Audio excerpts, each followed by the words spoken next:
Musab बिन उमैर रज़ियल्लाहु ताला अन्हु की शहादत। हजरत मुसअब बिन उमैर रज़ियल्लाहु ताला अन्हु इस्लाम लाने से पहले बड़े नाज के पले हुए और मालदार लड़कों में थे। उनके बाप उनके लिए 200 दिरहम का जोड़ा खरीद कर पहनाते थे। 9 उम्र थे, बहुत ज्यादा नाजो नेमत में परवरिश पाते थे। इस्लाम के शुरू ही जमाने में घर वालों से छुपकर मुसलमान हो गए और इसी हालत में रहते। किसी ने उनके घर वालों को भी खबर दी, उन्होंने उनको बांध कर कैद कर दिया। कुछ रोज उसी हालत में गुजारे और जब मौका मिला तो छुप कर भाग गए और जो लोग हबशा की हिजरत कर रहे थे उनके साथ हिजरत करके चले गए। वहां से वापस आकर मदीना मुनव्वरा की हिजरत फरमाई और ज़ुहद व फकर की जिंदगी बसर करने लगे। और ऐसी तंगी की हालत थी कि एक मर्तबा हुजूर अक़दस सल्लल्लाहु अलैहि वसल्लम तशरीफ फरमा थे। हजरत मुसअब रज़ियल्लाहु ताला अन्हु सामने से गुजरे। उनके पास सिर्फ एक चादर थी जो कई जगह से फटी हुई थी और एक जगह बजाय कपड़े के चमड़े का पैबंद लगा हुआ था। हुजूर सल्लल्लाहु अलैहि वसल्लम उनकी इस हालत और उस पहली हालत का तज़किरा फरमाते हुए आंखों में आंसू भर लाए। ग़ज़वा उहद में मुहाजिरीन का झंडा उनके हाथ में था। जब मुसलमान निहायत परेशान हालत में मुंतशिर हो रहे थे तो ये जमे हुए खड़े थे। एक काफिर उनके करीब आया और तलवार से हाथ काट दिया कि झंडा गिर जावे और मुसलमानों को गोया खुली शिकस्त हो जाए, तो उन्होंने फौरन दूसरे हाथ में ले लिया। उसने दूसरे हाथ को भी काट डाला।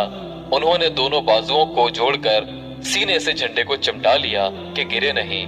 उसने उनके तीर मारा जिससे शहीद हो गए, मगर जिंदगी में झंडे को ना गिरने दिया। उसके बाद झंडा गिरा जिसको फौरन दूसरे शख्स ने उठा लिया। जब उनको दफन करने की नौबत आई तो सिर्फ एक चादर उनके पास थी जो पूरे बदन पर नहीं आती थी। अगर सर की तरफ से ढांका जाता था तो पांव खुल जाते और पांव की तरफ की जाती तो सर खुल जाता। हुजूर सल्लल्लाहु अलैहि वसल्लम ने इरशाद फरमाया कि चादर को सर की जानिब कर दिया जाए और पांव पर इज़खर के पत्ते डाल दिए जाएं। फायदा, ये आखिरी जिंदगी है इस नाज और नाजों से पले हुए की जो 200 दिरहम का जोड़ा पहनता था कि आज उसको कफन की एक चादर भी पूरी नहीं मिलती। और उस पर हिम्मत ये कि जिंदगी में झंडा ना गिरने दिया। दोनों हाथ कट गए मगर फिर भी उसको ना छोड़ा। बड़े नाजों से पले हुए थे मगर ईमान उन लोगों के दिलों में कुछ इस तरह से जमता था कि फिर वो अपने सिवा किसी चीज का भी ना छोड़ता था। रुपया, पैसा, राहत, आराम हर किस्म की चीज से हटाकर अपने में लगा लेता था। तबलीग़े हजरत मुसअब बिन उमैर रज़ियल्लाहु ताला अन्हु। मुसअब बिन उमैर रज़ियल्लाहु ताला अन्हु जिनका एक किस्सा 7वें बाब के नंबर 5 पर भी गुजर चुका है, उनको हुजूर अक़दस सल्लल्लाहु अलैहि वसल्लम ने मदीना मुनव्वरा की उस जमात के साथ जो सबसे पहले मिना की घाटी में मुसलमान हुई थी, तालीम और दीन के सिखाने के लिए भेज दिया था। ये मदीना तैयबा में हर वक्त तालीम और तबलीग में मशगूल रहते, लोगों को कुरान शरीफ पढ़ाते और दीन की बातें सिखलाते थे।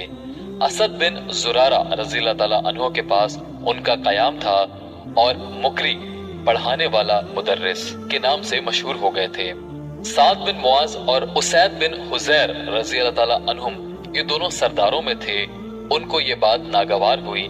साद ने उसैद से कहा कि तुम असद के पास जाओ और उनसे कहो कि हमने ये सुना है कि तुम किसी परदेसी को अपने साथ ले आए हो जो हमारे ज़ईफ लोगों को बेवकूफ बनाता है, बहकाता है।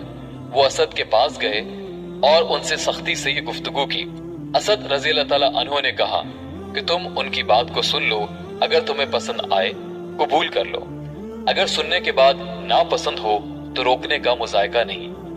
उसैद ने कहा ये इंसाफ की बात है, सुनने लगे। हजरत मुसअब रज़ियल्लाहु ताला अन्हु ने इस्लाम की खूबियां सुनाई और कलामुल्लाह शरीफ की आयतें तिलावत की। हजरत उसैद रज़ियल्लाहु ताला अन्हु ने कहा क्या ही अच्छी बातें हैं और क्या ही बेहतर कलाम है।